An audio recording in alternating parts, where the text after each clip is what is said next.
যৌতুকের সাথে আমাদের কোনো সম্পর্ক নাই। ইসলাম দিয়েছে মাহার, ওয়াহাতুন নিসাআ সাদকাতিহিন্না নিহলা, সন্তুষ্ট চিত্তে স্ত্রীকে মাহার দাও, সাদকাত দিয়ে দাও। শয়তান এসে এই মাহারকে ডিলিট করে ঢুকাইছে যৌতুক, ঠিক কিনা?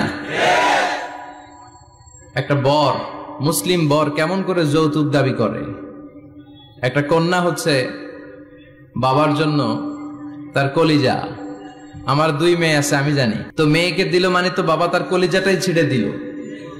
তো আপনি শ্বশুরের কলিজা নিয়ে আসছেন, আর কি চান? যৌতুক খাওয়া এটা ভয়ঙ্কর ধরনের অপরাধ।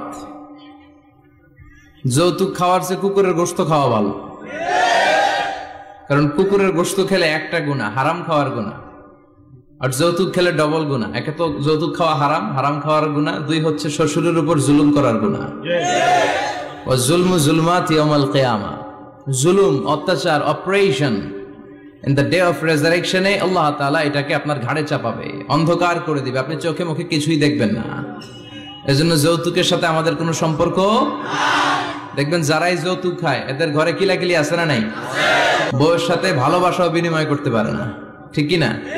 কারণ এখানে একেবারে পিওর ভালোবাসা নাই, এখানে দেয়া নেয়ার সম্পর্ক, ঠিক কি না? বউ যদি ধমক মারে চুপ করে বসে থাকা লাগে, কারণ যে ফ্ল্যাটটাতে আছে ফ্ল্যাটটা শ্বশুরের, যে বিছানায় ঘুমায় এটাও শ্বশুরের। ওরা লাথি মারা বের করে দিল, আর মুখ দিয়ে আওয়াজ বেরোবে না, চিল্লা এখন, ঠিক কি না? এজন্য এই যৌতুকের মতো জঘন্য অপরাধকে ঝাড়ু পিটা করে সমাজ থেকে বিদায় করতে হবে। এগুলো যুবকরা পারবে। এদেশের যুবকরা অনেক সম্ভাবনাময়ী। এদেশের যুবকদের মধ্যে আছে প্রাণ ঢালা উচ্ছ্বাস, শক্তি। যুবকদের দেহের রক্ত গরম না? এই গরম রক্তগুলারে ইসলামের কল্যাণে কাজে লাগাতে হবে। আমাদের মুক্তিযুদ্ধে যারা লিড দিয়েছিল তারা কারা? যুবক না? কিছুদিন আগে কোটা আন্দোলন হয়েছে না, একটা লিড দিয়েছে যুবকরা। তারপর নিরাপদ সড়ক চাই, লিড দিয়েছে কারা? বুড়া মুরব্বীরা, যুবকেরা। এজন্য যুবকেরা, তোমাদের ইবাদত আল্লাহর কাছে অনেক প্রিয়, তোমাদের কাজগুলোর দাম আল্লাহর কাছে অনেক বেশি। In the day of judgement, কিয়ামতের দিন আল্লাহ তাআলা 7 শ্রেণীর ব্যক্তিকে তার আরশের নিচে ছায়া দিবে। এর মধ্যে 2টাই হচ্ছে যুবক। হচ্ছে ওই যুবক শাবুন নাশাআ ফি ইবাদাতিল্লাহ, যে যুবক তার যৌবনটাকে আল্লাহর ইবাদতে কাজে লাগায়, যে যুবক তার যৌবন বয়সে পর্নোগ্রাফি দেখে না, হিন্দি সিনেমা দেখে না, অশ্লীল কোনো কিছুই তারা দেখে না, এই সময়টা তারা আল্লাহর ইবাদত করে কাটায়। আর আরেক শ্রেণীর যুবক, যে যুবককে পাপ কাজের জন্য, পরকীয়ার জন্য অফার করা হয়। সুন্দরী মেয়ে তাকে অফার করে, দেখো আমি সুন্দরী, সুস্নিগ্ধা, অনন্যা, প্রিয়ংবদা, সুহাসিনী, সুকেশিনী, সুভাসিনী, অসূর্যম পোষা, মেঘ কালো কেশ, কাজল কালো চুল, হরিণের মতো ডাগর ডাগর আমার 2টি চোখ। কিন্তু যুবক সেদিকে ভ্রুক্ষেপ করে না। ওই যুবক বলে, ইন্নী আখাফুল্লাহ, আমি একজনকে ভয় পাই, তিনি কে? যাদের হৃদয়ে আছে আল্লাহর ভয়, তারা কভু পথ ভুলে যায় না। আল্লাহর প্রেম ছাড়া এই দুনিয়ায় কারো কাছে কোনো কিছু চায় না। রাতের আধারে যারা সেজদাতে রয়, 2 চোখের শ্রুতে নদী যেন বয়। ছলনার হাতছানি যতই আসুক, পেছনে ফিরেও সে তাকায় না। যাদের হৃদয়ে আছে আল্লাহর ভয়, তারা কভু পথ ভুলে যায় না। আল্লাহর প্রেম ছাড়া এই দুনিয়ায় কারো কাছে কোনো কিছু চায় না, কারো কাছে কোনো কিছু চায় না, ঠিক কি না? ওই যুবকদের হৃদয়ে ভয় থাকে কার? কারো কাছে তাদের চাওয়া পাওয়ার কিছু নাই। কিন্তু আমার দেশের এই দামাল ছেলেগুলোর চরিত্র ধ্বংস করে দেওয়ার জন্য যা যা দরকার তার সব উপাদান বাংলাদেশে আছে না নাই? 1 নম্বরে পর্নোগ্রাফি আছে না? স্মার্টফোন গুলার ভিতরে ইন্ডিয়ান নায়িকাদের কোমর দুলানোর ডান্স আছে না নাই? রূপবানে নাচে কোমর দুলায়া, ফেরেশতারা বলবে তো করে পিডামো আমরা ঝুলাইয়া। তো যুবক ভাইয়েরা, এগুলো দেখবা না, তোমার চোখের হেফাজত করতে হবে, তোমাকে অনেক দূর যেতে হবে, তোমাকেই খুঁজছে বাংলাদেশ। তুমি যদি ভালো থাকো ভালো থাকবে আমার বাংলাদেশ। তুমি যদি ইসলামের পক্ষে থাকো ভালো থাকবে আমার 56,000 বর্গ মাইল। তুমি যদি কোরআনের পক্ষে থাকো ভালো থাকবে আমার লাল সবুজের পতাকা। এজন্য যুবকদেরকে ইসলামের পক্ষে থাকতে হবে। এই পর্নোগ্রাফির সাথে আমাদের কোনো সম্পর্ক না। আজকের এই মাহফিল থেকে আমরা ওয়াদা করব, যার মোবাইলে যা আছে সব ডিলিট করা যাবে না ইনশাআল্লাহ। আগে যা করছি সামনে থেকে আর দেখা যাবে না। এই পর্নোগ্রাফি আমার যুবক ছেলেদেরকে শেষ করে দিয়েছে। এরপরে আরেকটা বড় সমস্যা হচ্ছে মাদকের সমস্যা। ইয়াবা, গাঁজা, ফেন্সিডিল, মারিজুয়ানা। এই ইয়াবা আগে ছিল ইউনিভার্সিটি লেভেলে ছেলেরা খেত, তারপরে নামলো কলেজে, এখন এটা প্রাইমারি স্কুলের ছেলেদের হাতেও পৌঁছে গিয়েছে। ভয়ঙ্কর অবস্থা। প্রশাসনের ভাই যারা আছেন, জনপ্রতিনিধি যারা আছেন, আপনাদেরকে আরো শক্ত হতে হবে, ওদের ঘাঁটি ভেঙে চুরমার করে দিতে হবে। কোন ইয়াবার ব্যবসা বাংলার জমিনে চলতে পারবে না, জোরে বলো ঠিক কিনা। দরকার শুধু একটা শক্ত সিদ্ধান্ত, দ্য চয়েস ইজ ইয়ার্স। আপনারাই পারেন। যারা চেয়ারম্যান, ওনাদের অনেক দায়িত্ব। পুরো এলাকাটা আমার চেয়ারম্যান ভাইয়ের হাতে আমানত, ঠিক কিনা। যিনি ইমাম, মসজিদের সব দায় দায়িত্ব ইমাম সাহেবের কাছে আমানত। যিনি মেম্বার অব দ্য পার্লামেন্ট, ওনার দায়িত্ব আরো বেড়ে যায়। তার পুরো নির্বাচনী এলাকাটা তার কাঁধের উপরে আমানত। যারা মন্ত্রী, পুরো মন্ত্রণালয়ের কাজবাজ তার হাতে আমানত। যিনি এই 17 কোটি মানুষের প্রধানমন্ত্রী, তার কাছে পুরো বাংলাদেশটা আমানত। এজন্য যুবকদেরকে এই মাদকের সাথে যাতে পরিচয় না ঘটে, এরকম একটা পরিবেশ বাংলাদেশে করতে হবে। তো 1 নম্বরে এই মাদকের কারণে ছেলেরা নষ্ট হয়, এরপরে পর্নো ভিডিওর কারণে নষ্ট হয়, এরপরে নোংরা ছাত্র রাজনীতি আছে না নাই, তাদেরকে দিয়ে মারামারি, কাটাকাটি, এগুলোর মতো কাজে লিপ্ত করানো হয়। এটা ঠিক না। যুবকদেরকে পজিটিভ পলিটিক্স শেখানো উচিত। এদেশে পজিটিভ পলিটিক্সের একটা ট্রেন্ড চালু করা দরকার, যেখানে মারামারি, কাটাকাটি থাকবে না, মেধার ভিত্তিতে ক্যাডার নিয়োগ হবে, ঠিক কিনা। ছাত্র দলের নেতা হতে হবে ডক্টরেট করা, ছাত্রলীগের নেতা হতে হবে ডক্টরেট করা। যত ছাত্র রাজনীতির বড় বড় নেতারা আছে, এরা শিক্ষিত হতে হবে, কারণ তারা আমাদেরকে পথ দেখাবে। তারা সামনে হাঁটবে, আমরা পিছনে পিছনে হাঁটবো, ঠিক কিনা। তো এই জাতীয় যে ইনকনসিস্টেন্সি আছে, এগুলো থেকে আল্লাহ আমার দেশকে তুমি হেফাজত করো। আমাদের জনপ্রতিনিধি ভাইরা যারা আছেন, ওনারা চাইলেই পারে, আমরা তাদের জন্য দোয়া করি, তারা যেন সত্যিকার অর্থে একটা সুজলা সুফলা শস্য শ্যামলা ডিজিটাল বাংলাদেশ আমাদেরকে উপহার দেয়। তাদের জন্য দোয়া আছে না নাই। যারা দেহের তাজা প্রাণ বিলিয়ে দিয়ে আমাদের জন্য বাংলা ভাষাটারে রেখে গেল, ওই ভাষা শহীদদের জন্য আমাদের দোয়া আছে না নাই। যারা 71 সালে মুক্তিযুদ্ধ করে দেশটারে স্বাধীন করলে মুক্তিযোদ্ধা ভাইদের জন্য দোয়া আছে না নাই। যারাই এই দেশের জন্য কন্ট্রিবিউট করেছে, তাদের সবার জন্য আমাদের পক্ষ থেকে দোয়া। আর যারাই দেশের শত্রু, যারাই দেশের বিপক্ষে, আমরাও তাদের বিপক্ষে, জোরে কোন ঠিক কিনা। এজন্য যুবক ভাইয়েরা, তোমাদেরকে জ্বলে উঠতে হবে আপন শক্তিতে, ঠিক কিনা। মুমিনের ঈমান হতে হবে এমন ঈমান যেটা জ্বলে ওঠে, তাহলে বোঝা যাবে ওটা আসল ঈমান, ঠিক কিনা। যে ঈমান প্রয়োজনে জ্বলে ওঠে না, যে ঈমান সত্যের কথা বলে না, যে ঈমান প্রয়োজনে জ্বলে ওঠে না, যে ঈমান সত্যের কথা বলে না, যে ঈমান বাস্তবে নাই, যে ঈমান অন্তরে নাই, মুখে শুধু ফাঁকা বলি, কি করে তারে বলো ঈমানে বলি, কি করে তারে বলো ঈমানে বলি, কি করে তারে বলো ঈমানে বলি, ঠিক কিনা।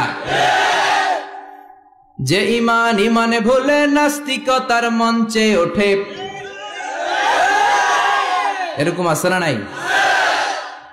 যে ঈমান বাতিল মতের দোসর হয়ে ফায়দা লুটে, যে ঈমান শুধুই কেবল খায় দায় আনন্দ করে, যে ঈমান দেখে না যে আরাকানে ভাইরা মরে, যেই মান ময়দানে নাই, যেই মান বাস্তবে নাই, মুখে শুধু ফাঁকা বলি, কি করে তারে বলো ইমানে বলি, কি করে তারে বলো ইমানে বলি, কি করে তারে বলো ইমানে বলি, ঠিক কিনা? এজন্য ইমান হতে হবে পাক্কা ইমান। ইমান জ্বলে উঠতে হবে বারুদের মতো যদি অন্যায় দেখে, চিল্লা এখন, ঠিক কিনা? আল্লাহ আমাদেরকে সেই অর্থে প্রকৃত মুমিন হওয়ার তুমি তৌফিক দাও।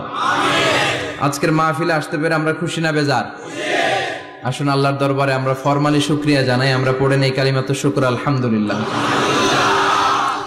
অনেক আলোচক আপনারা দাওয়াত করেছেন, আলহামদুলিল্লাহ। যারাই এখানে কথা বলেছে নিঃসন্দেহে কোরআন থেকে বলেছে, কারণ আমাদের তাফসিরুল কোরআনের মাহফিলের সিলেবাস একটা, এটার বাইরে থেকে আমাদের কথা বলার সুযোগ আছে? আমরা যদি এখানে ত্রিপিটক থেকে কথা বলি, গীতা বাইবেল থেকে কথা বলি, রামায়ণ মহাভারত থেকে কথা বলি, আপনারা কেউ শুনবেন? আপনারা বলবেন যে হুজুর এই বইটা থেকে কথা বলেন। আমাদের সিলেবাস হচ্ছে কোরআন। চিৎকার করে বলতে হবে, আমাদের সিলেবাস কি?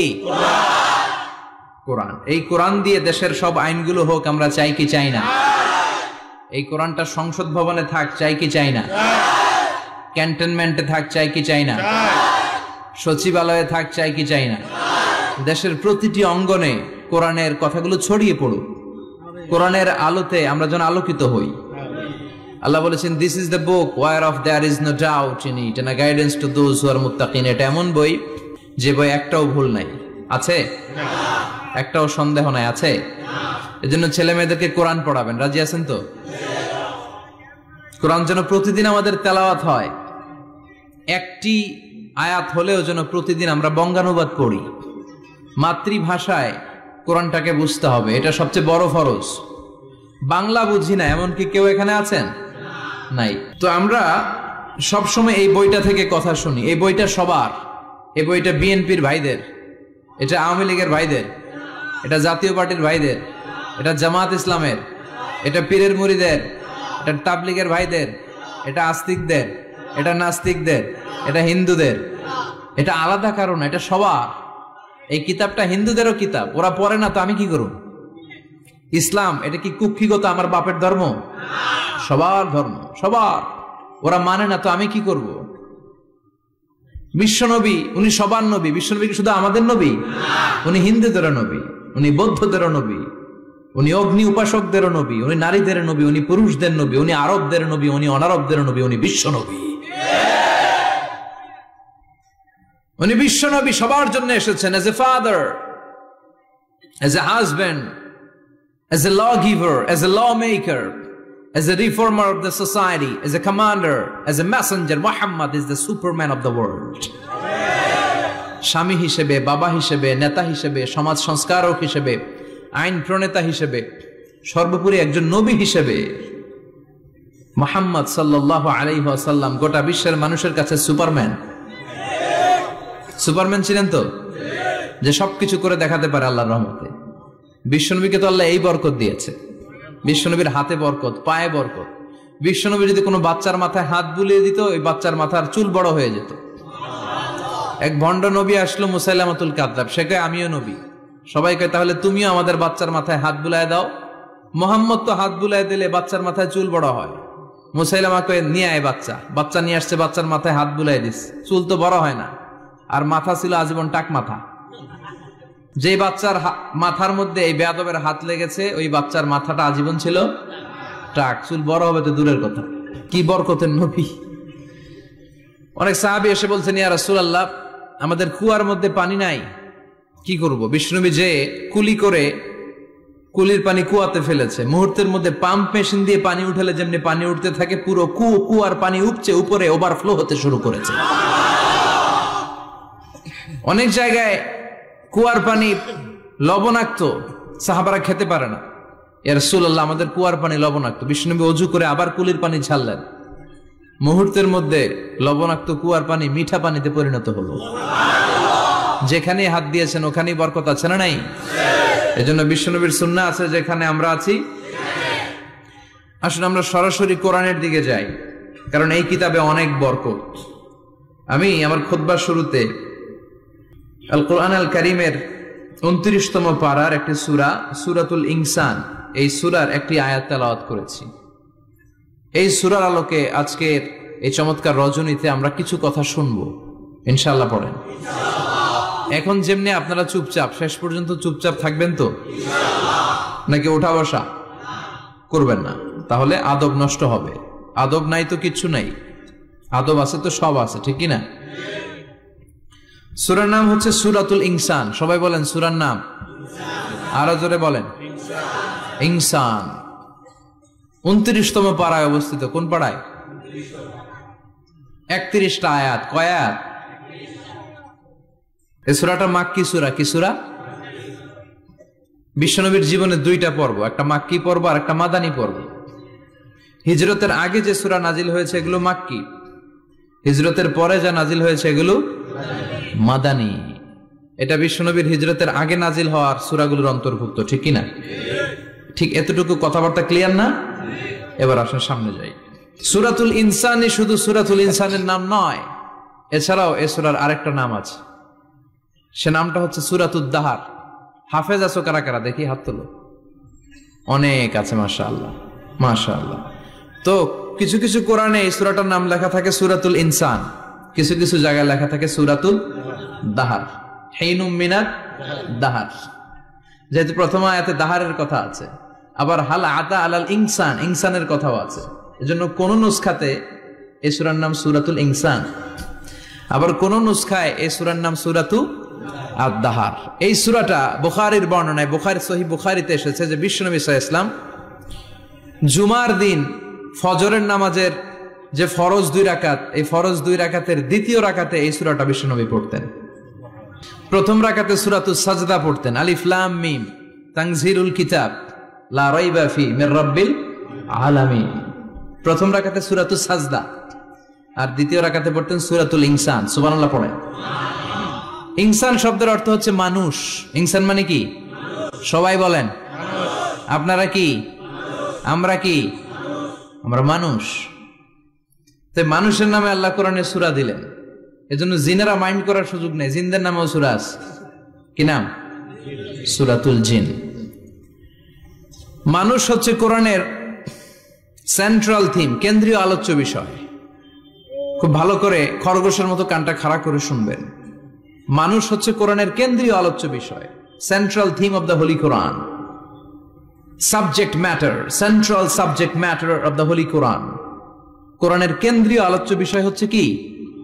কথা বলেন। মানুষ।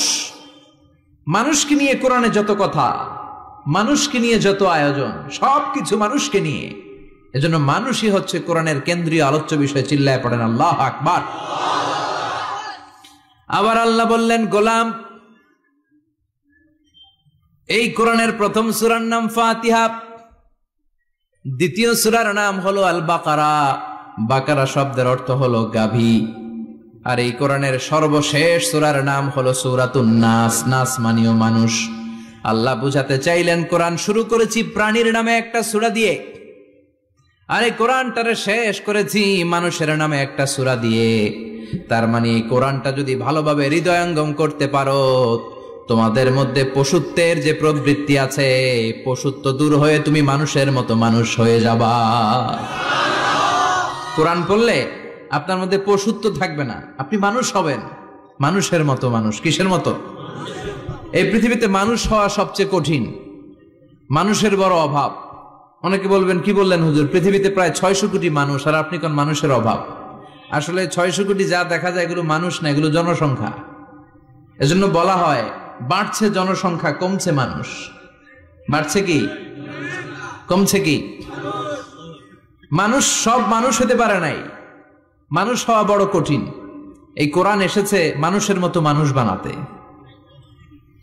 গরুর পেট থেকে যদি কিছু বেরোয় আমরা ওইটারে বলে গরু, ছাগলের পেট থেকে বেরোলেই ওটা ছাগল হয়ে যায়, কিন্তু মানুষের পেট থেকে বেরোলেই ওটা মানুষ হয় না, ওটারে মানুষ বানাইতে হয়, ওইটারে মানুষ করতে হয়, তাই না?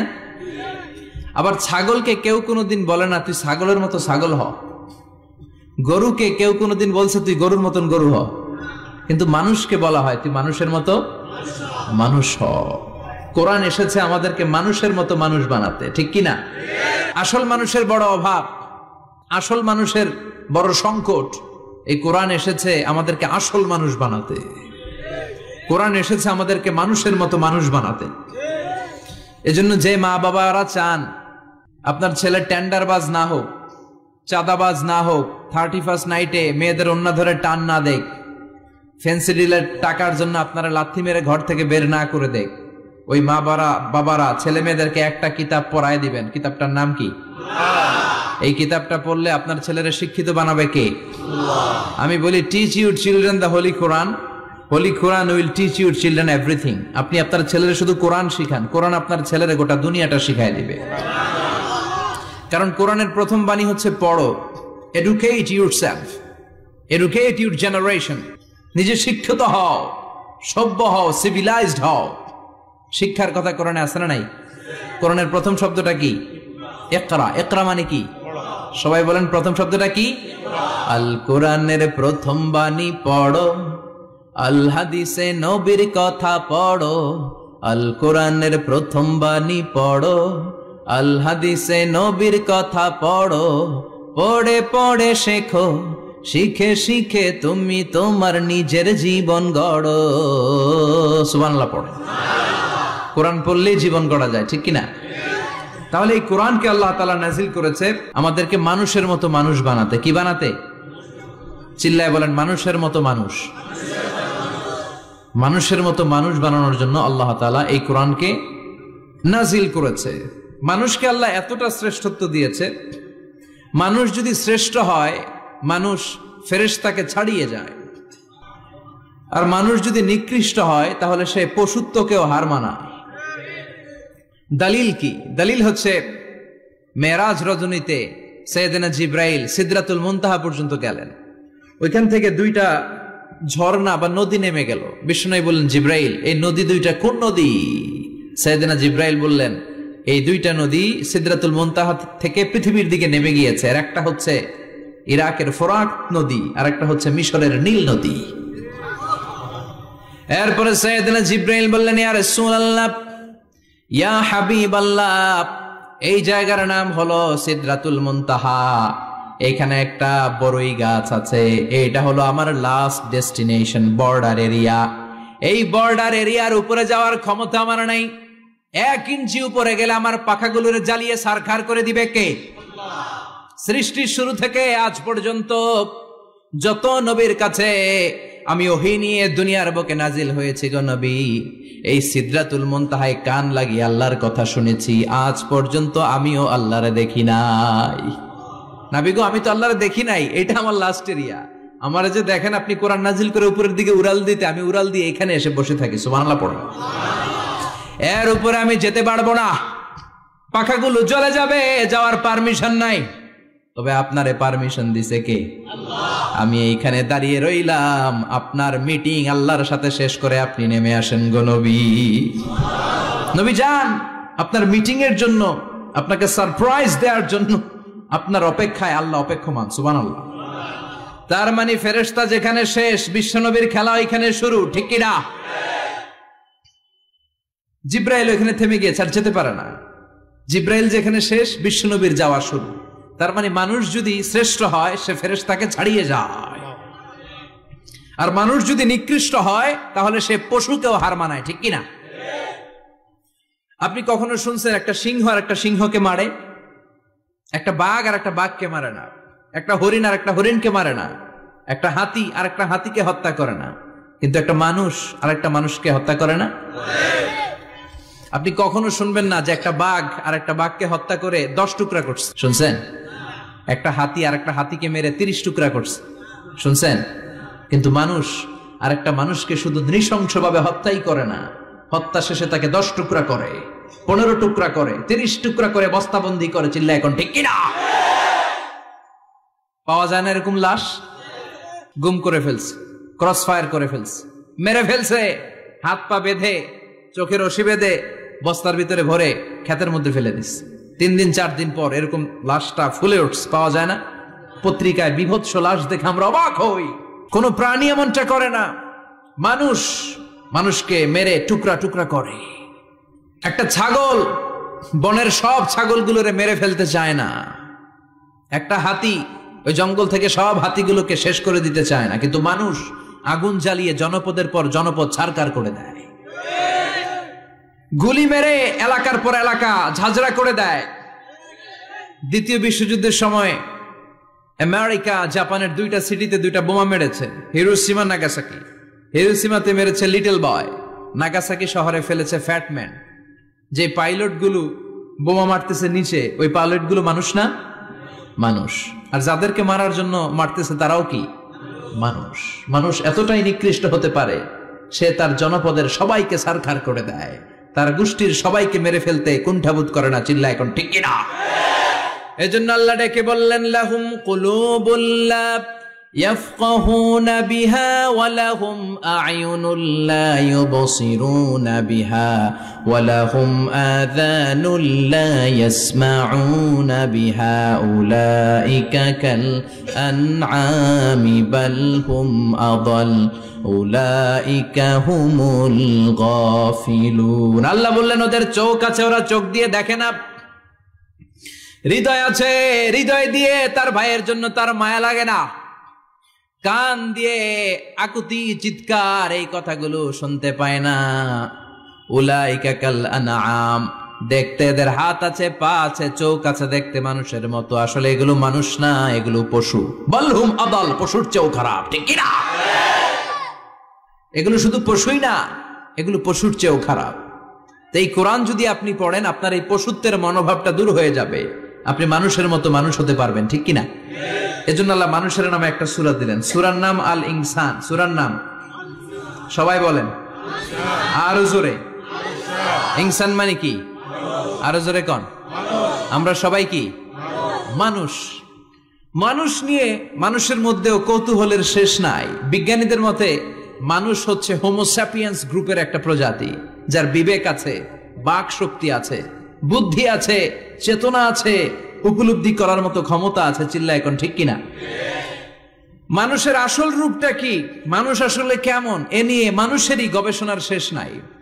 আপনারা একজন জার্মানি দার্শনিক আছে, কার্ল মার্কস, নাম শুনে থাকবেন, শুনছেন না? উনি অনেক গবেষণা করে পাইলেন মানুষ হচ্ছে পেট সর্বসজীব, মানে মানুষের পেট ঠান্ডা তো দুনিয়া ঠান্ডা।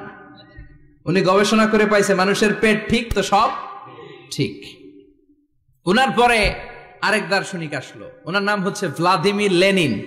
ওনার বাড়ি হচ্ছে রাশিয়া, উনি রাশিয়ান স্কলার, ফিলোসোফার। উনি এসে বললেন না, মানুষের পেট সমস্যা বড় সমস্যা নয়, মানুষের আসল সমস্যা হচ্ছে যৌন সমস্যা, সেক্স সমস্যা। মানুষের সেক্স ঠান্ডা তো সব ঠান্ডা। চার্লস ডারউইন, ইংল্যান্ডের আরেক দার্শনিক, উনি এসে বললেন তারা দুজন যা বলছে সব ভুল বলছে, মানুষের পেটের সমস্যা আসল সমস্যা না, মানুষের সেক্স সমস্যাও আসল সমস্যা না। আসলে মানুষ মানুষই না, মানুষ হলো বান্দর।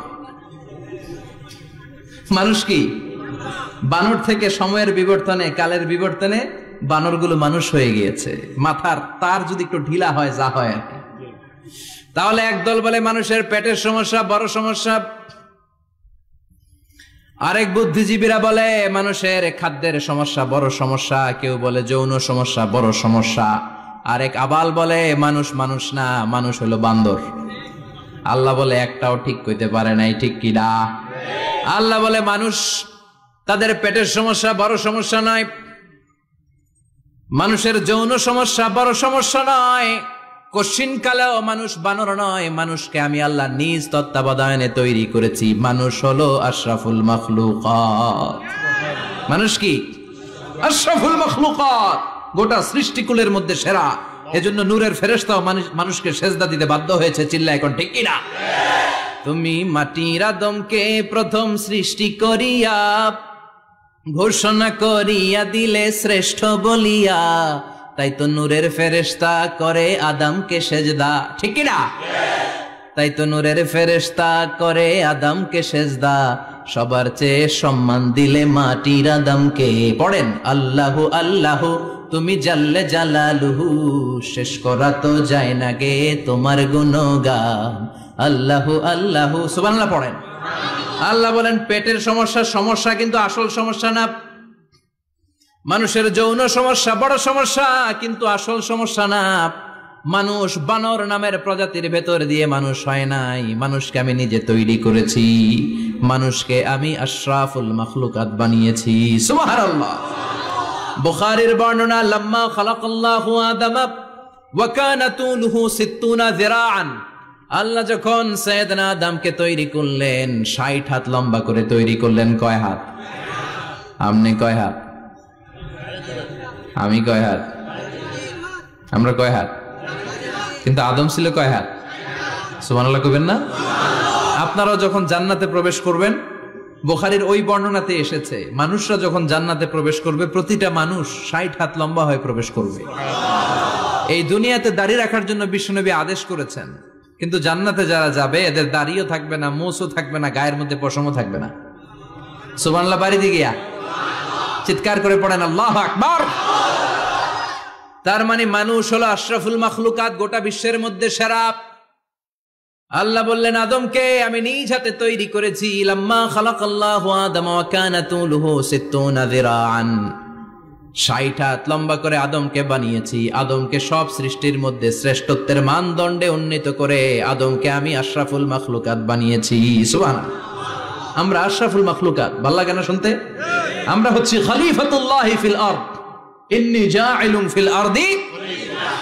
আল্লাহ বলেন আমি দুনিয়াতে আমার আদেশ বাস্তবায়নের জন্য, লি ইজরাই আহকামিল্লাহি ওয়া তানফীযি আওয়ামিরিল্লাহ, আল্লাহর আদেশ আল্লাহর নিষেধ জমিনের বুকে পালন করার জন্য মানুষকে আমি খলিফা বানিয়েছি। কার কথা? চুরি করলে হাত কেটে দাও, কার আইন? নাকি মাননীয় প্রধানমন্ত্রী শেখ হাসিনার আইন? এই দেশের বানানো আইন। চুরি করলে হাত কাটো, কথাটা কার? আস-সারিকু ওয়াস-সারিকাতু ফাকতাউ আইদিয়াহুমা জাযাআম বিমা কাসাবা নাকালাম মিনাল্লাহ ওয়াল্লাহু আজিজুন হাকীম। If anyone steal something very precious from the society, the government should cut down his right hand. দামি কিছু চুরি করলে, এটা সাক্ষীর দ্বারা সাব্যস্ত হলে গভর্নমেন্টের উচিত তার ডান হাতটা এক কোপ মেরে কেটে দেয়া। কার কথা? বানু মাখজুমিয়া গোত্রের এক মেয়ে মদিনাতে চুরিতে ধরা পড়ল। অনেক বড় ফ্যামিলির, ডিগনিফাইড শিল্পপতির মেয়ে। সাহাবারা বলল এই মেয়ের হাত যদি বিশ্বনবী মদিনায় কেটে দেয়, মদিনাতে তো মারামারি লেগে যাবে। কে বলবে বিশ্বনবীর কাছে যে সুপারিশ করার ক্ষমতা কারো নাই? বিশ্বনবীর পালক পুত্র ওসামা বিন যায়েদ, যায়েদ ইবনে হারেসা, তার ছেলে ওসামা পালক পুত্রের ছেলে, তাকে বিশ্বনবী বড্ড ভালোবাসতো। তার উপাধি হলো হুব্বু রাসূলিল্লাহ, বিশ্বনবীর ভালোবাসা। সবাই বলল ওসামা আমরা যে বলতে পারবো না, তুই যে নবীরে সুপারিশ কর। ও নবী, যদিও চুরি করেছে মেয়েটা, সাব্যস্ত হয়েছে, কিন্তু আপনি মাফ করে দেন, হাত কেটে দিয়েন না। ওসামা যে বলে নবী হাত কেটে দিয়েন না। বিশ্বনবীর চেহারাটা আগুনের গোলার মতো লাল হয়ে গেল। বিশ্বনবী বললেন ওসামা এটা আল্লাহর আইন, সুপারিশ করার সাহস তোর বুকের ভিতরে দিল কে? কে দিয়েছে স্পর্ধা? লাউ আন্না ফাতিমাতা বিনতে মুহাম্মদ সারাকাত লাকাতা মুহাম্মাদুন ইয়াদাহা। এই মেয়ে তো দূরের কথা, আমার কলিজার টুকরা, নয়নের পুটুলি, জান্নাতি নারীদের সর্দারানী আমার মেয়ে ফাতেমাও যদি চুরিতে ধরা পড়ে, আমি তলোয়ারটা বের করে ফাতেমার হাত কেটে দিতে 1 সেকেন্ডও দেরি করব না। কারণ আইনটা কার? চিল্লায় বলেন কার? এজন্য বাংলাদেশের চুরি চামারি আসার নাই, হাজার হাজার কোটি টাকা উধাও হয়ে যায়, আছে না নাই? আমাদের মাননীয় প্রধানমন্ত্রী যদি এই নিয়ম করে দেয়, যারাই চুরি করবে হাত কেটে দেয়া হবে। বাইতুল মুকাররমের স্কয়ারের সামনে হাত কেটে দেয়া হবে। আর প্রতিটা চ্যানেল লাইভ ব্রডকাস্ট করবে, এটা সরাসরি সম্প্রচার, আমরা সবাই দেখবো কেমনে চোরদের হাত কাটে। এই নিয়ম যদি আমাদের মাননীয় প্রধানমন্ত্রী করে দেয়, দেশে আর চোর খুঁজে পাওয়া যাবে? কথা কন। তবে এই চোর লাউ চোর, ডাইল চোর, মুরগি চোর না, যারা হাজার কোটি টাকা মেরে দেয়। এক সিগনেচারে দেশের 10,000 কোটি টাকা নাই, চিল্লায় বলো ঠিক কিনা? এই চোরদের বিচার যদি করা যেত, তাহলে এই দেশে আর দুর্নীতি থাকতো না। দুর্নীতি দমন কমিশনের দরকার হতো না। মন্ত্রীদের রাতের ঘুম হারাম হতো না। এটা মদিনার সমাজ হয়ে যেত, শান্তির বাংলাদেশ হয়ে যেত, ঠিক কিনা? এজন্য আল্লাহ বললেন গোলাম, এই জমিনের ভেতরে চুরি করলে হাত কেটে দিবা, জিনা ব্যভিচার করলে ডেথ পেনাল্টি, ক্যাপিটাল পানিশমেন্ট, মৃত্যুদণ্ড, সর্বোচ্চ শাস্তি, ঠিক কিনা? এজন্য ইসলাম দিয়ে যদি আইন কায়েম করা হয়, 24 ঘন্টার আলটিমেটামে সব বিচার হয়ে যাবে, যেরকম, ঠিক কিনা? ইসলাম বলে চোরের হাত কেটে দাও, জেনা ব্যভিচার করলে ডেথ পেনাল্টি। সৌদি আরবে হেড অফ করে, গলা কেটে ফেলে। বাংলাদেশেও যদি এটা করা যেত, খবর হয়ে যেত, আর কোন ধর্ষক বাংলার জমিনে জন্মাতো না। চিল্লায় বলো ঠিক কিনা?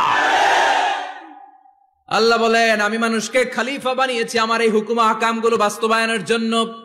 সব সৃষ্টিকুলের মধ্য থেকে মানুষকে আমি বানিয়েছি আশরাফুল মাখলুকাত। আবার মানুষকে বানিয়েছি আমি আমার খলিফা। আবার মানুষের চেহারাটা আমি আল্লাহ সব চাইতে সুন্দর করে তৈরি করেছি। সুবহানাল্লাহ।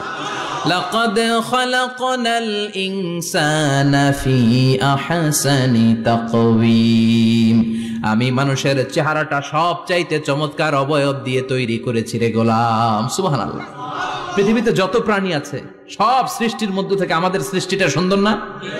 আপনি হিউম্যান অ্যানাটমি নিয়ে যদি গবেষণা করেন, কেমনি আল্লাহ আমাদের এখানে হার্ট দিলেন, লাঞ্চ দিলেন, হ্যাঁ, তারপরে 206টা হাড্ডি দিলেন। হাড্ডিগুলো আবার ব্যান্ড করা যায়, দেখছেন? বাঁকা করা যায় না? এটা বাঁকা করা যায়। বাঁকা না করলে আপনি খাইতে পারতেন? ক্রিকেট যারা খেলো, পেস বল করতে পারতা?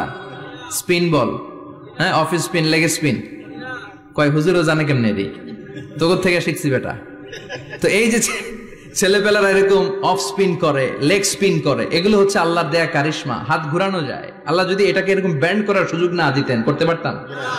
আবার এইখানেও বাঁকা করার সুযোগ আছে না নাই? এইখানেও আছে না নাই? আবার এইখানেও আছে না নাই? কত কাজ। বাজার করে যখন বাজারের ব্যাগ যখন নিয়ে আসেন, কোথায় ধরে রাখেন? আঙ্গুলে ধরে রাখতে হয়। ক্যারাম যখন খেলো, কি দিয়ে টোকা মারো? সুবহানাল্লাহ কয় না পোলাপান? আহা, কত খেলার সিস্টেম আল্লাহ দিলেন। আবার ক্রিকেটের মধ্যে 2 আঙ্গুল তুললে কি? ওই যে সব মুখস্থ। আবার 1 আঙ্গুল তুললে কি? দেখছেন ঘটনা? আউট। কত কাজ এই আঙ্গুল দিয়ে। এই আঙ্গুলগুলোর বাঁকা করার, বেন্ড করার ক্ষমতা আমাদেরকে দিয়েছে কে? আল্লাহ। এজন্য আল্লাহ বললেন, লাকাদ খালাকনাল ইনসানা ফি আহসানি তাকওয়িম। আমি মানুষের চেহারাটা সব চাইতে সুন্দর করে তৈরি করেছি। মানুষ সুন্দর, আমাদের চোখ সুন্দর না মিয়া? আমাদের চোখও যদি সুন্দর হতো তাইলে আমরা বুঝতাম মানুষগুলো কত সুন্দর। আমরা মনে করি ধলা হইলেই সুন্দর। কয় ধলা ধলা, এটা সুন্দর। ডাকাইত, এগুলো ডাকাত। একটা মানুষের চেহারা স্কিন যদি কালো হয়, এর মধ্যে একটা সৌন্দর্য আছে না নাই? একটা মেয়ের স্কিন যদি কালো হয়, তারপরও চেহারায় সৌন্দর্য আছে না নাই? কয় না হুজুর, আমার বউ সুন্দর না, কালা কালা। আছে না নাই? তুই ডাকাইত। তুই কি? একজন মানুষের চেহারা যেরকমই হয় আপনি খেয়াল করে দেখবেন, তারপরও তার অবয়বের মধ্যে একটা এক্সট্রা অর্ডিনারিটি আছে, কারোর সাথে কারোটা মিলে না। সুবহানাল্লাহ পড়েন। এজন্য প্রতিদিন স্ত্রীরে বলবেন, স্ত্রী তুমি সুন্দরী, তুমি অনন্যা, তোমার চাইতে সুন্দরী গোটা বিশ্বে কেউ নাই। কইবেন না? মুরব্বীরা কয় না, কইতাম না, আগে কইয়া ফেলাইছি। এগুলো বলবেন। এগুলো বললে স্বামী স্ত্রীর মধ্যে ভালোবাসা বাড়াই দিবে কে? আল্লাহ। আমি প্রায় এগুলো বলি, উৎসাহিত করি যে স্বামী স্ত্রীর মধ্যে যে ভালোবাসাটা, এটা পবিত্র, এটা জান্নাতি। এই ভালোবাসা জান্নাতে শুরু হয়েছিল সাইয়েদনা আদম আর হাওয়ার মধ্য দিয়ে। চিল্লা এখন ঠিক কিনা? স্বামী স্ত্রী দুইজনে একের হাতের সাথে আরেকজনের হাত মিলালে হাতের সগীরা গুনাহ মাফ করে কে? আল্লাহ। স্ত্রীর চেহারার দিকে নজর করে তাকালে চোখের গুনাহ মাফ করে দেয় কে? আল্লাহ। স্ত্রীর জন্য প্রতি মাসে যে খরচ দেন, এই টাকাগুলো সদকা দেওয়ার সওয়াব আছে না নাই? আছে। স্ত্রীকে যে দামি দামি ভ্যানিটি ব্যাগ কিনে দেন, এটা তো সওয়াব আছে না নাই? আছে। কক্সবাজারে ঘুরতে নিয়ে গেলে সওয়াব আছে না নাই? আছে। ফুল কিনে দিলে সওয়াব আছে না নাই? আছে। ভালোবাসার গান শোনাইলে সওয়াব আছে না নাই? আজকে পারবেন না শোনাইতে রাত্রেবেলা? পারবেন? পারবেন? পোলাপাইন ডাকায় পারবো। তোকে তো বেটা বিয়েই হয় নাই, বিয়ার পরে শোনাইস। তো এই ভালোবাসার গানগুলো শোনালে নিজেদের মধ্যে একটা ইন্টিমেসি তৈরি হয়। বিশ্বনবী এরকম স্ত্রীর সাথে খুনসুটি করতেন, ভালোবাসা করতেন। এটা হালাল, কিন্তু এটা জায়গা মতো না করে ভাবির লগে করলে মায়ের আছে না নাই? ভালোবাসার গান জায়গা মতো শোনাতে হবে। স্ত্রীকে ভালোবাসার গান না শুনিয়ে যদি চাচাতো বোনরে শোনাও, শালিরে শোনাও, পাড়ার মেয়েদের সাথে যদি টাঙ্কি মারো, ফিল্ডিং মারো, মায়ের আছে না নাই? তার মানে জায়গা মতো করলে সব সওয়াব। সুবহানাল্লাহ পড়েন। আর বিয়েটারে সহজ করে দিবেন। আমি তো সব জায়গায় বলি বিয়েটাকে সহজ করে দেন। আমরা বিয়েটারে কঠিন করে ফেলছি। একটা ছেলে এই দেশে 16 থেকে 18 বছর বয়সে ম্যাচিউরড হয়, কিন্তু ওরে বিয়ের পিড়িতে বসায় 32 বছর বয়স। তো বাকি 32 বছর কি আঙ্গুল চুষবে? কথা কন, কি করবে? ও যে পাপ কাজ করে, ও যে পর্নোগ্রাফি দেখে, ও যে মাস্টারবেশন করে, এগুলোর পার্সেন্টেজ গুণা মা বাবার আমল নামায় আছে না নাই? মা বাবার এত সহজে পার পেয়ে যাবেন না। ছেলে মেয়েগুলারে সময় হলে বিয়ে দিয়ে দেন। বিয়ের চেয়ে ভালো কাজ পৃথিবীতে আছে? যেই সমাজে বিয়ের খরচ বেড়ে যায়, ওই সমাজে জেনার খরচ কমে যায়।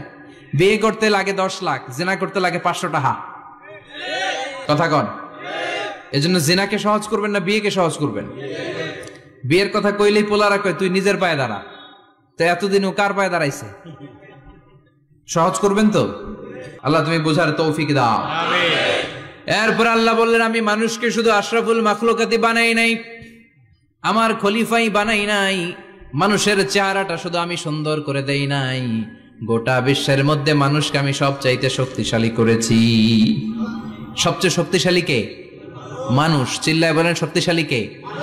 আল্লাহ যখন পৃথিবী বানালেন, মুসনাদে আহমদ ইবনে হাম্বলের বর্ণনা, পৃথিবী কাঁপাকাঁপি শুরু করলো। খালি কাঁপে, খালি কাঁপে। পৃথিবীর কাঁপাকাঁপি বন্ধ করার জন্য আল্লাহ পৃথিবীর মধ্যে 7টা টেকটনিক প্লেট বসিয়ে দিলেন। 7টা পাহাড়। 7 tectonic plates creates the mountain range on earth. এই 7টা প্লেট পৃথিবীতে এই পাহাড়গুলো উঁচু নিচু টিলা টপ্পর তৈরি করেছে। পৃথিবীব্যাপী যত পাহাড় আছে এই টেকটনিক প্লেটের কারণে। ওয়াজআলনাল জিবালা আওতাদা, পৃথিবী কাঁপতে শুরু করলো সৃষ্টির পর। পৃথিবীর কাঁপাকাঁপি বন্ধ করে দেওয়ার জন্য আল্লাহ পৃথিবীর ভেতরে পাহাড় ঢুকিয়ে দিলেন। পাহাড় পেরেকের মতো গেড়ে দেওয়ার পরে পৃথিবীর কাঁপাকাঁপি বন্ধ হয়ে যায়। সুবহানাল্লাহ। ফেরেশতারা অবাক হয়ে বলে, মাবুদ, পৃথিবীর কাঁপাকাঁপি বন্ধ হলো কেমনে? আল্লাহ বললেন, ও ফেরেশতারা, পৃথিবীর মধ্যে আমি পাহাড়কে গেড়ে দিয়েছি। পাহাড় গেড়ে দেওয়ার কারণে পৃথিবীর কাঁপাকাঁপি বন্ধ হয়ে গেছে। ফেরেশতারা বললেন, তাই নাকি? পাহাড়ের এত বড় শক্তি। ইয়া রাব, হাল মিন খালকিকা আশাদ্দা মিনাল জিবাল, আপনার এই সৃষ্টিকুলের মধ্য থেকে পাহাড়ের চাইতে বেশি শক্তিশালী কিছু আছে নাকি? আল্লাহ বললেন, হ্যাঁ আছে। পাহাড়ের চাইতে শক্তিশালী হচ্ছে আল হাদিদ, মানে লোহা। পাহাড়ের চেয়ে শক্তিশালী কি? এই লোহার নামে কোরআনে সূরা আছে না নাই? সূরার নাম কি? কথা বলেন। وأنزلنا الحديد فيه بأس شديد।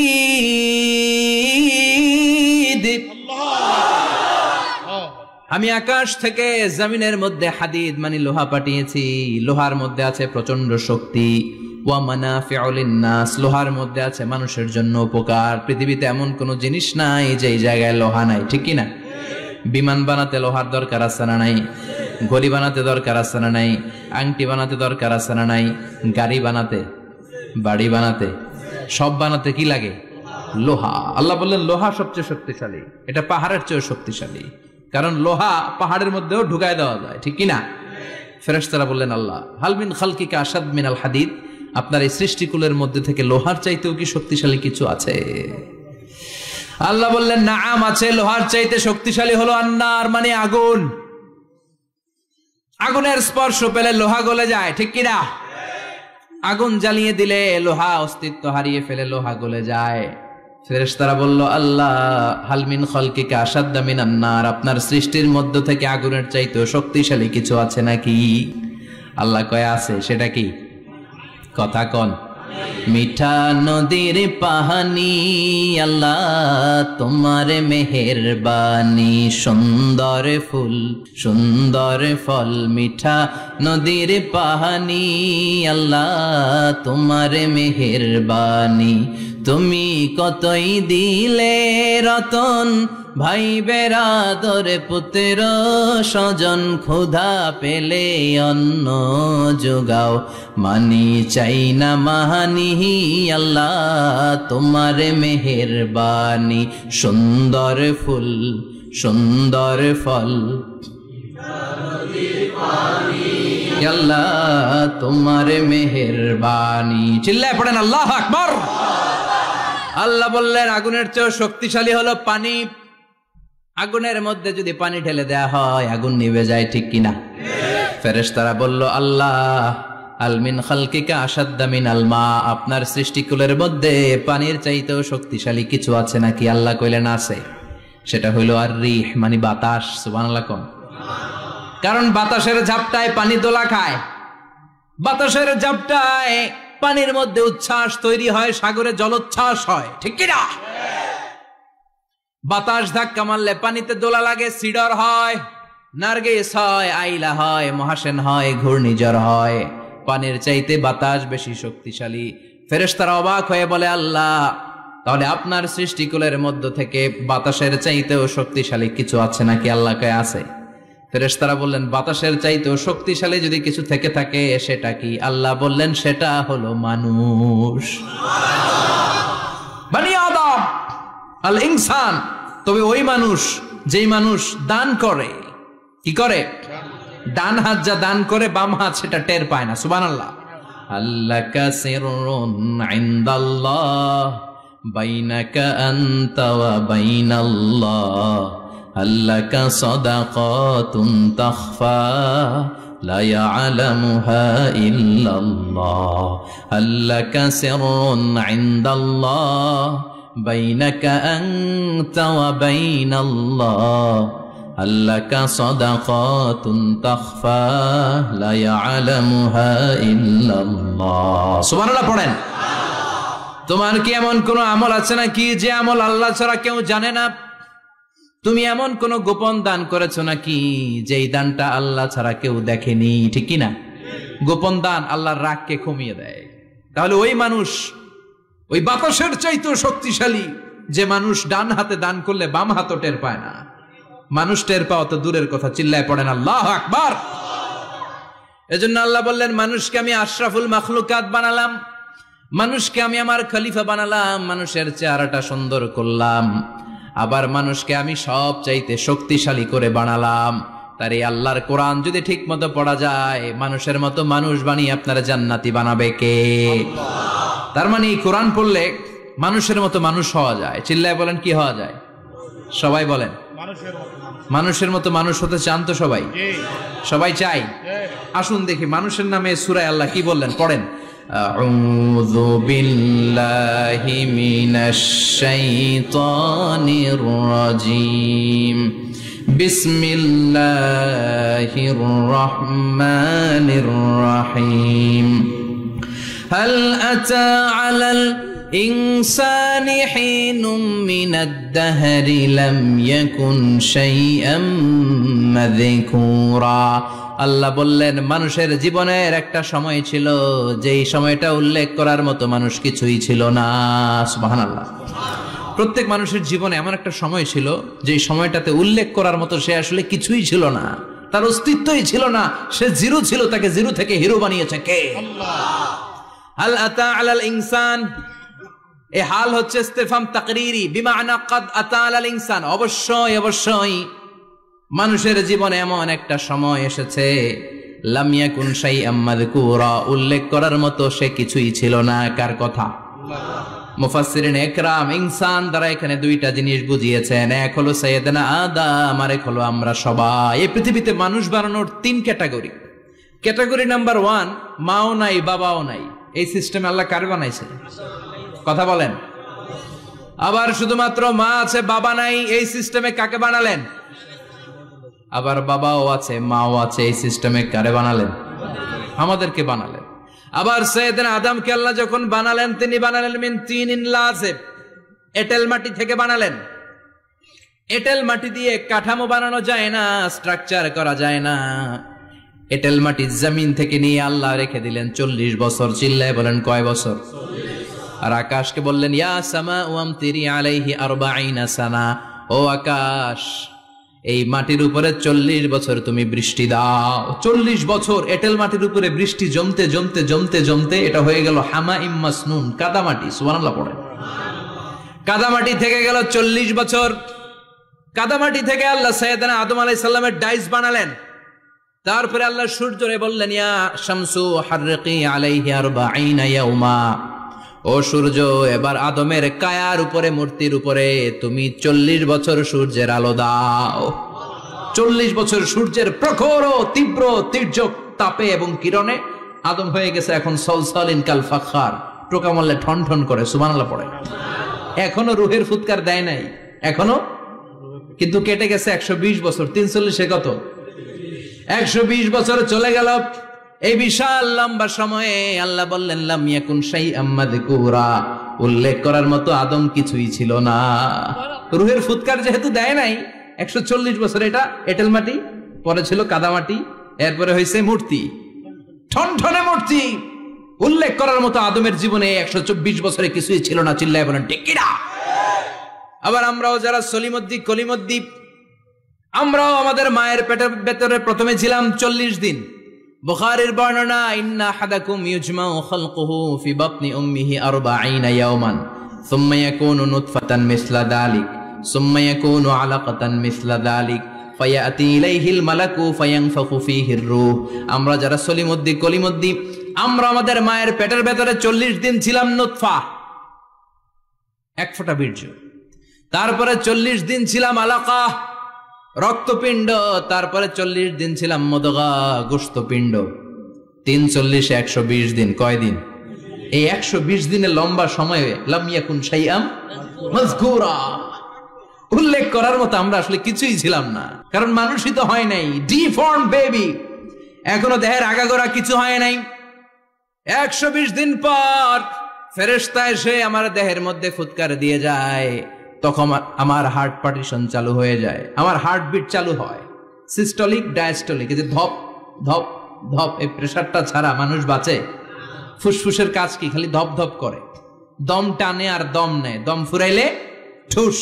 আমরা ছিলাম নুতফা, আলাকা, মুদগা, sperm drop, then blood clot, and finally the little flesh. আমি আমার এমফিল রিসার্চ করেছি এটার উপর, এটা ইংরেজিতে বলে এমব্রয়োলজি, ভ্রূণতত্ত্ব। How the little embryo develops in mother womb, মায়ের পেটে এই ছোট্ট ভ্রূণ, এটা কেমন করে শুক্রাণু ডিম্বাণু থেকে 8 মাস 10 মাস 9 মাস পরে কেমন করে জমিনে আসে। How the little embryo develops in mother womb, মায়ের পেটে কেমন করে ডেভেলপ করে। একেবারে ক্ষুদ্র ছিলাম আমি, তুচ্ছ ছিলাম আমি, নগণ্য ছিলাম আমি, আমার কোনো নাম ছিল না, আমার কোনো গ্রাম ছিল না, আমার কোনো পরিচয় ছিল না। এখন দুনিয়াতে আমাদের পরিচয় আছে না নাই? কিন্তু মিজানুর রহমান আজহারি একটা সময়ে লাম ইয়াকুন শাইআম মাযকুরা, তোরা কেউ চিনতো না, তোর নামটাও কেউ জানতো না, উল্লেখ করার মতো তুই কিছুই ছিলি না। এটা দিয়ে আল্লাহ বুঝাতে চাইলেন তোর কিছুই ছিল না, জিরো থেকে আমি হিরো বানালাম। ক্ষমতার দাপট দেখাবি না, ক্ষমতার অহংকার দেখাবি না, টাকা পয়সার গরম দেখাবি না। 2 দিনের টাকার মালিক হয়ে ওর পা জমিনে লাগে না, এরকম টাকা তা ছেড়ে নাই। লাম ইয়াকুন শাইআম মাযকুরা, তোর চেয়ে বড় ক্ষমতাশীল ছিল ফেরাউন, আল্লাহ ছাড় দিয়েছে, ছেড়ে দেয় নাই, ঠিক কিনা? নমরুদরে ছাড় দিয়েছে, ছেড়ে দেয় নাই, ঠিক কিনা? আবু জাহেলকে ছাড় দিয়েছে, ছেড়ে দেয় নাই, ঠিক কিনা? এখনো যারা গাদ্দারি করে, ইসলামের বিপক্ষে কথা বলে, ইসলামকে জমিনের ভিতর গেড়ে দিতে চায়, দেখা যায় আল্লাহ ওদেরকে ছাড় দেয়, কিন্তু ছেড়ে দেবে না। চিল্লায় কও ঠিক কিনা? পৃথিবীতে কেউ তো স্থায়ী হয় না, হোক না সে ফেরাউন কিবা নমরুদ, কেউ ভাবে চিরদিন রয় না, কেউ ভাবে চিরকাল রয় না। কেউ থাকতে আসে নাই, এত বড় বড় দাপটওয়ালারা সব শেষ। আমি তো প্রায় জায়গায় বলি, আমি ফেরাউনের লাশটা নিজে দেখে এসেছি, যেহেতু আমি আল আজহার ইউনিভার্সিটির স্টুডেন্ট। 200 পাউন্ড লাগে দেখতে, আমি দেখছি ফ্রি। আমার আল আজহারের জামিআতু আল আজহার শরীফের একটা কার্ড ছিল, ওটা দেখাইলে সব ফ্রি, ফ্রিতে দেখে আসছি। আমি অবাক হয়েছি, এই লোকটার হুঙ্কারে মিশরের জমিন থার থার করে কাঁপতো, আজ করে শেষ করে দিছে কে? আল্লাহ। আজ আছে কাল নাই, ঠুস, দম ফুরাইলে। এজন্য আল্লাহ বললেন হাল আতাব আলাল ইনসানি হিনুম মিনাদ দাহরি লাম ইয়াকুন শাইআম মাযকুরা। মানুষের জীবনে এমন একটা সময় ছিল, উল্লেখ করার মতো সে কিছুই ছিল না। আমরা যে কত ক্ষুদ্র ছিলাম আপনি কল্পনা করতে পারবেন না। ফালইয়ানযুরিল ইনসানু মিম্মা খুলিকা, খুলিকা মিম্মা ইন দাফিক ইয়াখরুজু মিন বাইনিস সুলবি ওয়াত তারাইব। বাবার পৃষ্ঠদেশ থেকে, মায়ের বক্ষদেশ থেকে, দুইটা মিলিত হয়ে মায়ের জরায়ুর ভেতরে তোরে সেট করলো কে? আমরা ছিলাম শুক্রাণু। শুক্র চিনেন?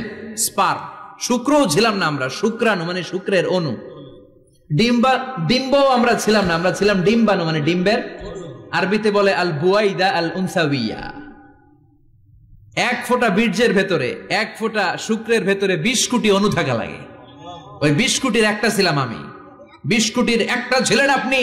উল্লেখ করার মতো আমি কিছুই ছিলাম না, আমরা কিছুই ছিলাম না। চিল্লা এখন ঠিক কিনা? আল্লাহ বললেন লাম ইয়াকুন শাইআম মাযকুরা, কিছুই ছিল না। স্পার্ম ড্রপ আর ওভাম দুইটাকে মিলিয়ে আমি আল্লাহ করে ফেললাম জাইগোট। সেইটারে আমি বানালাম এমব্রয়ো, ভ্রূণ, ব্যাঙ্গাচির মতো। বর্ষাকালে বৃষ্টির পরে দেখবেন ব্যাঙের বাচ্চাগুলো খালি ছোটাছুটি করে, তাই না? কালো কালো দেখা যায় না? আমি আপনি আমরা প্রত্যেকে এরকম ব্যাঙের বাচ্চার মতো ছিলাম। হাত পা তো দূরের কথা, ব্যাঙের বাচ্চার মতো ছিলাম। মায়ের জরায়ুর দেয়ালে লেপ্টে ছিলাম। আমাদের হাত ছিল না, আমাদের পা ছিল না, কিচ্ছু ছিল না। সেখান থেকে আল্লাহ আমাদেরকে বড় করতে লাগলেন। এরপরে আমরা হয়ে গেলাম ফেটাস, ডেভেলপড স্টেজ। 120 দিন পরে আল্লাহ তাআলা আমাদের রুহের ফুৎকার দিলেন, আমার হার্ট দিলেন, আমার লাংস দিলেন, আমার গল ব্লাডার দিলেন, আমার কিডনি দিলেন, আমার লিভার দিলেন, আমার ইন্টেস্টাইন দিলেন। আমার দেহের ভিতরে তিনি রক্ত ঢুকিয়ে দিলেন। আমার কলবের এই ধাক্কা ধাক্কি শুরু হয়ে গেল। আল্লাহ বললেন এই কলবটা সব চাইতে দামি অঙ্গ, কলবের মধ্যে জিকির ভরতে হবে কার? লা ইলাহা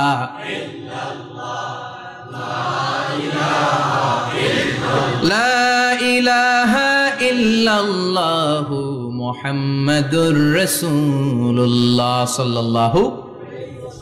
কলবের ভেতরে ভরতে হবে আল্লাহর জিকির। অনেকেই কলবের ভেতরে ভরে আয়না, আছে না নাই? আয়না বসাইয়া দে মোর দয়াল বাবা, কেল্লা কাবা আহেনার কারিগর।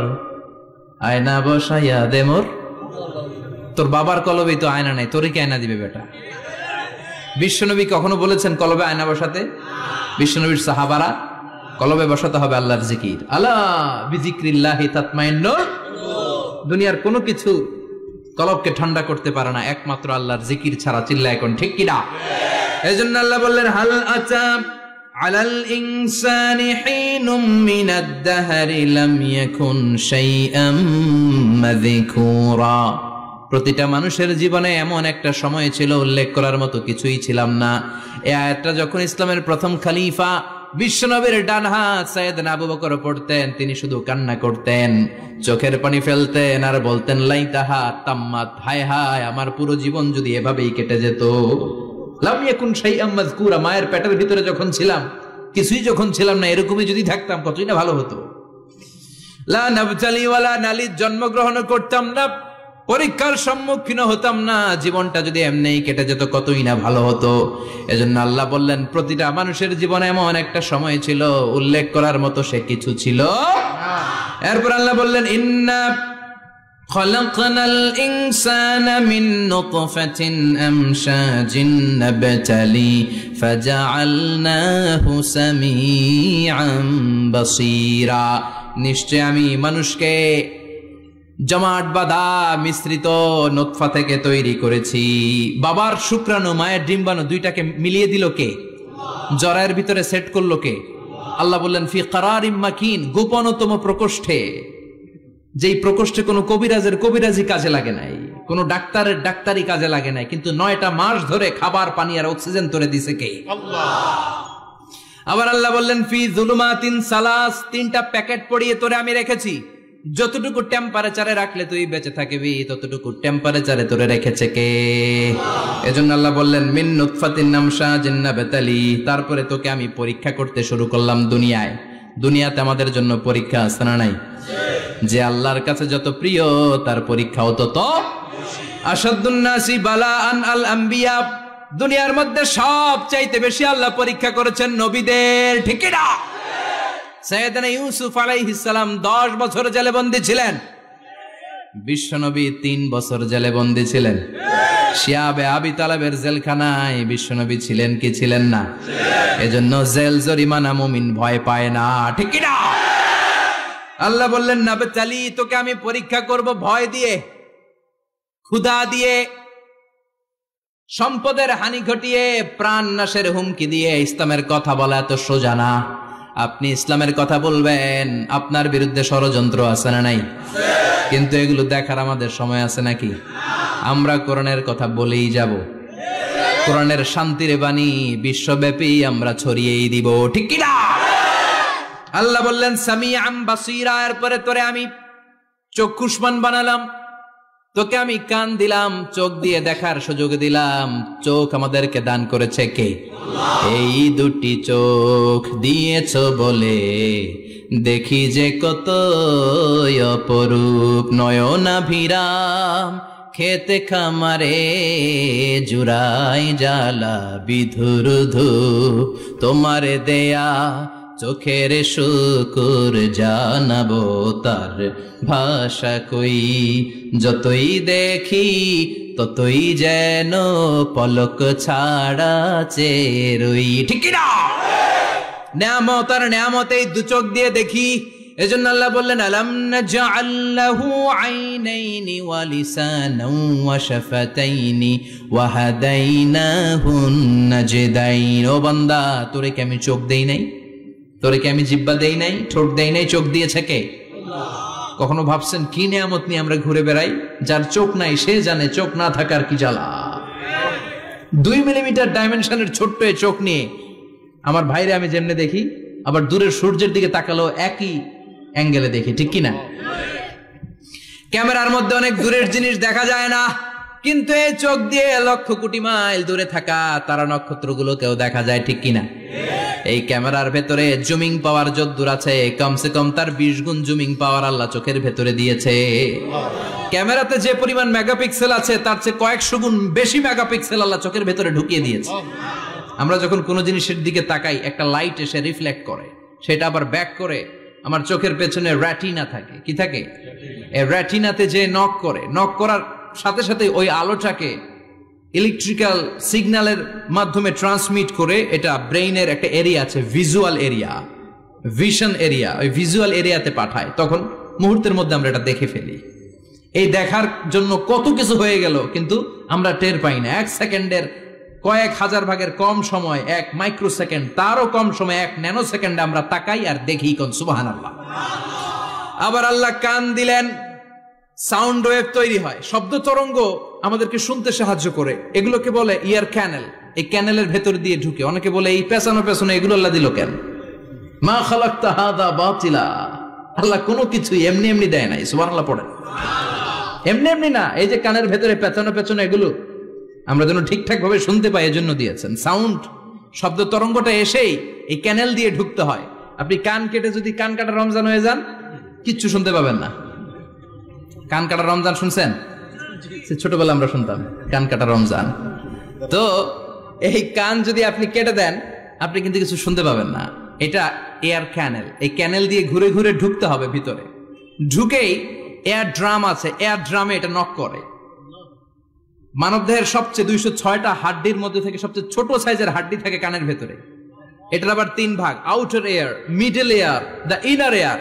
3টা স্টেজ পার হয়ে এটা ব্রেনের ভেতরে হেয়ারিং নার্ভ আছে, শুনবার জন্য যে স্নায়ু আল্লাহ তৈরি করেছে, ওই স্নায়ুতে যে নক করে, এই নক করা মাত্রই আমরা শব্দটা শুনতে পাই। সুবহানাল্লাহ পড়বেন না? এজন্য আল্লাহ বললেন ফাজআলনাহু সামিআম বাসীরা। তোকে আমি চোখ দিলাম, তোকে আমি কান দিলাম। শুধু চোখ কান দিয়ে আমি থেমে থাকি নাই। ইন্না হাদাইনাহুস সাবিলা ইম্মা শাকিরান ওয়া ইম্মা কাফুরা। আমি আল্লাহ চোখ আর কান দিয়ে থেমে যাই নাই, তোকে আমি সঠিক রাস্তাটা দেখিয়ে দিলাম। আমাদেরকে রাস্তা দেখাইছে কে? আল্লাহ। আল্লাহ বলে দিলেন এটা ডান পথ, এটা বাম দিক। ডান দিকে যাবি তো জান্নাতে ঢুকবি, বাম পথে যাবি তো জাহান্নামে যাবি, ঠিক কি না? এজন্য সব নবীরা ছিল ডানপন্থী, সব নবীরা ডান দিকে চলতো। এজন্য আমরাও ডান দিকে চলি। কথা কন? আমরা সবাই ডানপন্থী। কোন পন্থী? আরো জোরে বলেন, কোন পন্থী? আল্লাহ ডান দিকের রাস্তা দেখিয়ে দিলেন আর বললেন হেদায়েত কেউ দিতে পারে না, হেদায়েত দিতে পারে কে? এরপর আল্লাহ বললেন ইম্মা শাকিরা ওয়া ইম্মা কাফুরা। তুমি শুকরগুজার বান্দাও হতে পারো, আবার কাফেরও হতে পারো। The choice is years. তোমাকে আমি স্বাধীনতা দিলাম। ফেরেশতা আর আল ইনসান, মানুষের মধ্যে মৌলিক ডিফারেন্স এটাই যে ফেরেশতাকে কোনো স্বাধীনতা দেয়া হয়নি, আর আমাদেরকে স্বাধীনতা দিয়েছে কে? পথ আল্লাহ দুইটা দেখিয়ে দিয়েছে। যদি শুকরগুজার হও আমি নিয়ামত বাড়িয়ে দেব, আর যদি কুফরি করো জেনে রাখো আমার আযাব বড় কড়া। আমি আল্লাহ সব সময় ধরি না, ধরলে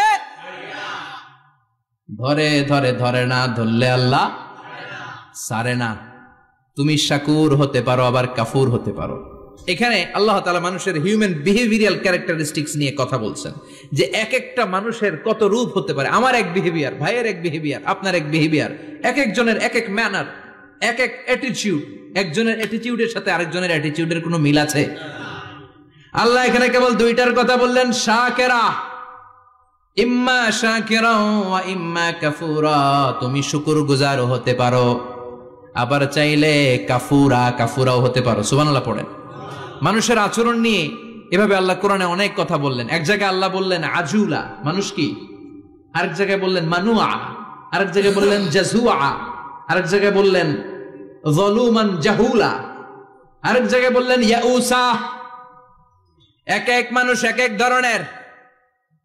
কিছু মানুষ আছে যা শুনে খালি ভুলে যায়, আছে না নাই? কিছু মানুষ আছে একবার শুনলে আর ভুলে না। আমাদের জাতীয় কবির নাম কি? জোরে বলেন। ওনার মেমোরিটা ছিল ফটোজেনিক মেমোরি। ফটোজেনিক মেমোরি হচ্ছে যে মানুষ একবার দেখলে, এটারে আমি মোবাইলে ছবি তুললে যেমনি একটাও হারাবে না, আমার এখানে থেকে যাবে, একবার তাকালে আমার মাথার মধ্যে এরকম থেকে যাবে, এটার বলে ফটোজেনিক মেমোরি। কাজী নজরুল ইসলামকে আল্লাহ তাআলা এই ফটোজেনিক মেমোরি দান করেছে, কোন সুবহানাল্লাহ। উনি কিছু ভুলতেন না, একবার বললেই সব মনে থাকতো। আর কিছু লোক আছে ভুলে যায়। আল্লাহ বললেন ওয়ালাকাদ আহিদনা ইলা আদাম মিন ক্বাবলু ফানাসিয়া ওয়া লাম নাজিদ লাহু আজমা। আমি আমার প্রথম মানুষ, প্রথম নবীকে একটা আদেশ করেছিলাম, কিন্তু আদেশ পালন করতে আদম সেটা ভুলে গেছে। ওয়া লাম নাজিদ লাহু আজমা, এই আদেশ পালনে তাকে আমি দৃঢ়চিত্ত পাই নাই। পাইবো কেমনে? ভুলে গেছে। তো বাপ বললে পোলারা বলবে না? এজন্য বিষ্ণু বলেছেন নাসিয়া আদম ফানাসিয়া বানু, আদমও ভুলে যায়, এজন্য আমরাও ভুলে যাই। আদম আলাইহিস সালামের বয়স ছিল 1000 বছর। পৃথিবীর সব মানুষগুলোর রূহ আল্লাহ রাখলেন সাইয়েদনা আদমের সামনে। সাইয়েদনা আদম বললেন, আল্লাহ ওই রূহটার এত সুন্দর লাগে কেন? এটার নাম কি? কয় ইবনুকা দাউদ, এটা তোমার ছেলে দাউদ। সে বাঁচবে কয় বছর? আল্লাহ বললেন 40 বছর। সাইয়েদনা আদম বললেন, আল্লাহ জিদ মিন উমরিহি, একটু বয়স বাড়ায় দেন না। আল্লাহ বললেন রুফিআতিল আকলাম ওয়া জাফফাতিস সুহুফ, কে কত বয়স পাবে আদম এটা তো লেখা ফেলাইছি, তো চেঞ্জ করা যাবে না রে আদম। সাইয়েদনা আদম বললেন, আল্লাহ আমার 1000 বছরের দরকার নাই, আমার 1000 থেকে 60 নিয়ে আমার ওই ছোট্ট ছেলেটারে দাউদ রে আপনি 40-এর সাথে 60 মিলাই 100 করে দেন। আল্লাহ বললেন ঠিক আছে করে দিলাম, তাইলে তুই কিন্তু বাঁচবি 940 বছর। 1000 থেকে 60 বাদ দিলে কত? সাইয়েদনা আদম পৃথিবীর বুকে আসলেন। 940 বছরের পর মালাকুল মাউত এসে হাজির। আদম আলাইহিস সালাম বললেন, আপনি কে? আমি মালাকুল মাউত। কি জন্য আসছেন? কয় জিইতু আন আকবাদা রূহাক, আপনার রূহু কবজ করতে আসছি। কয় কেন আসছেন? কয় আপনার 940 বছরে হায়াত শেষ, রূহু নিয়ে যাব। কয় না, আমি বাঁচুম 1000 বছর। মালাকুল মাউত বলে, আরে আপনি তো 60 বছর দান করে আসছিলেন রূহের জগতে, ছেলেরা দেখে খুশির ঠেলায় 60 বছর দিয়া দিছেন আদমকে। আমার মনে নাই, ভুইলা গেছি, ভাগো, আমি আরো 60 বছর বাঁচুম। ভুইলা গেছি। নাসিয়া আদম ফানাসিয়া বানু, আমরাও ভুলে যাই, এরকম আছে না নাই?